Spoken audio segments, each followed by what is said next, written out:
Assalamualaikum warahmatullahi wabarakatuh untuk murid tahun 5 SK Mulong 1. Untuk PDPR pada hari ini, kita akan sambung tema 5 iaitu jati diri, patriotisme dan kewarganegaraan. Kita tengok kepada unit 13, sikap bertanggungjawab.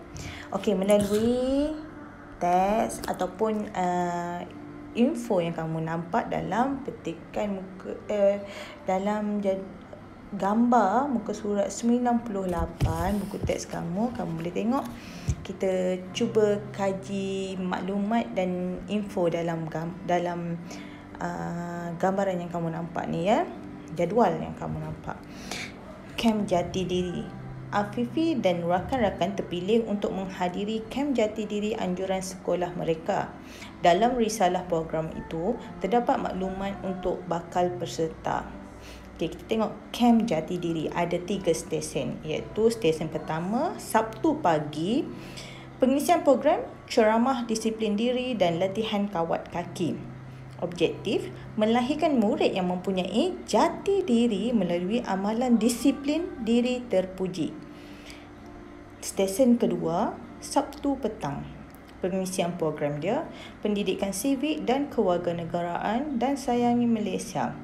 Objektif, melahirkan murid yang memiliki kesedaran sivik yang tinggi dan sayang akan negara. Stesen 3, Ahad pagi, pengisian program, aktiviti, cintai bahasa, seni dan budaya dan simulasi budaya. Objektif, melahirkan murid yang berjati diri tinggi melalui ilmu bahasa, seni dan budaya. Seterusnya, kita tengok petikan dialog antara Cikgu Zakwan, Afifi, Kaijun, Sofia dan Tinesh. Memandangkan kita tidak berada dalam kelas dan saya tidak boleh memilih di antara kamu, jadi biarlah cikgu yang melakonkan kesemua watak dalam ni. Okey, cikgu harap walaupun kita tidak bersemuka, cikgu mahu kamu berfikiran secara kreatif dan kreatif apabila menjawab soalan. Okey, Afifi, daripada Cikgu Zakwan ya. Afifi, apakah urutan program pilihan kamu dalam kem jati diri itu? Minta jelaskan sebab pilihan itu. Afifi jawab, saya memilih program di stesen ketiga sebagai pilihan pertama. Saya memilihnya kerana ilmu seni dan budaya akan mengukuhkan jati diri saya terhadap kebudayaan warisan negara. Cikgu Zakwan, pada pendapat kamu, mengapakah program jati diri penting kepada generasi muda? Afifi, kalau kamu jadi Afifi, kamu boleh jawab macam ni. Okey, cikgu bagi contoh dia. Okay? Program jati diri penting kepada generasi muda kerana asas jati diri perlu disemai sejak kecil supaya dapat melahirkan generasi muda yang lebih bertanggungjawab. Cikgu Zakwan, apakah yang akan berlaku jika kita tidak mempunyai jati diri yang kukuh? Kaijun memberi pendapat, jika kita tidak mempunyai jati diri yang kukuh, maka individu akan tidak berdisiplin, menjadi ahli masyarakat yang rosak nilai murninya dan tidak sayang akan bangsa dan negara. Okey, seterusnya Sofia memberi pendapat. Pada pandangan saya pula, murid-murid perlu disemai dengan jati diri yang kukuh sejak kecil lagi kerana jati diri akan melahirkan bakal pemimpin dan warga yang berguna untuk bangsa dan negara pada masa hadapan. Dinesh pula menyampuk, pada pandangan saya, program lain yang sesuai untuk membentuk jati diri ialah kursus kepimpinan kepada murid-murid dan perkemahan jati diri oleh agensi kerajaan.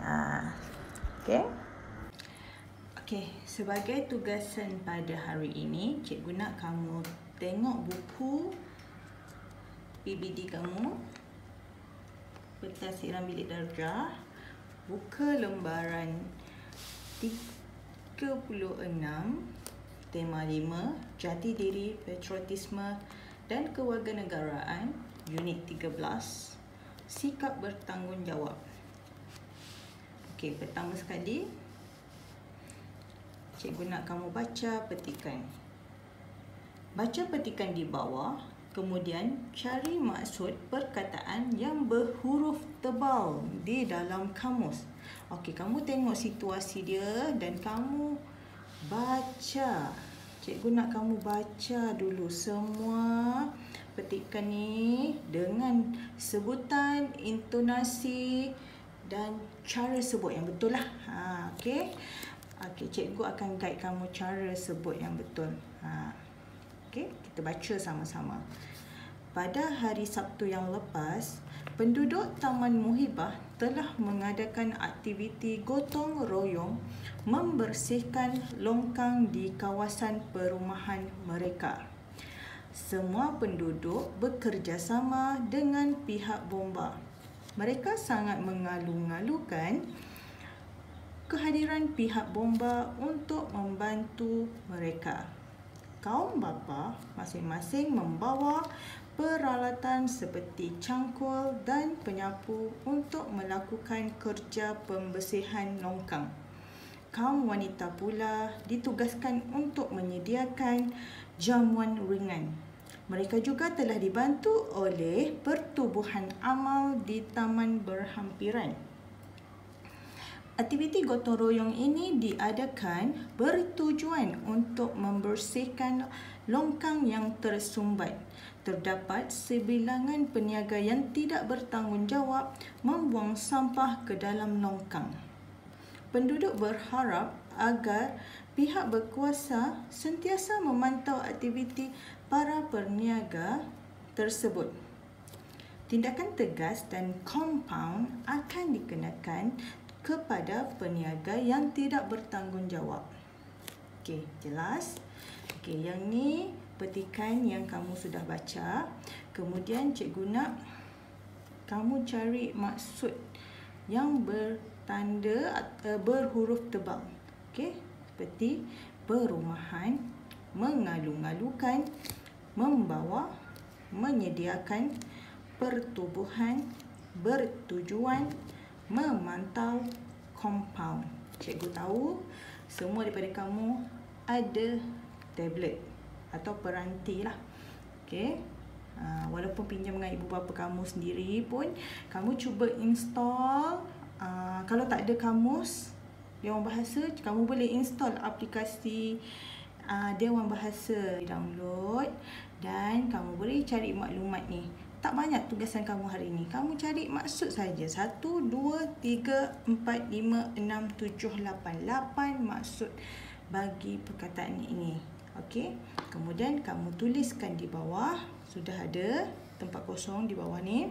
Dan kita akan semak jawapan nanti. Okey, siapkan sekarang. Terima kasih.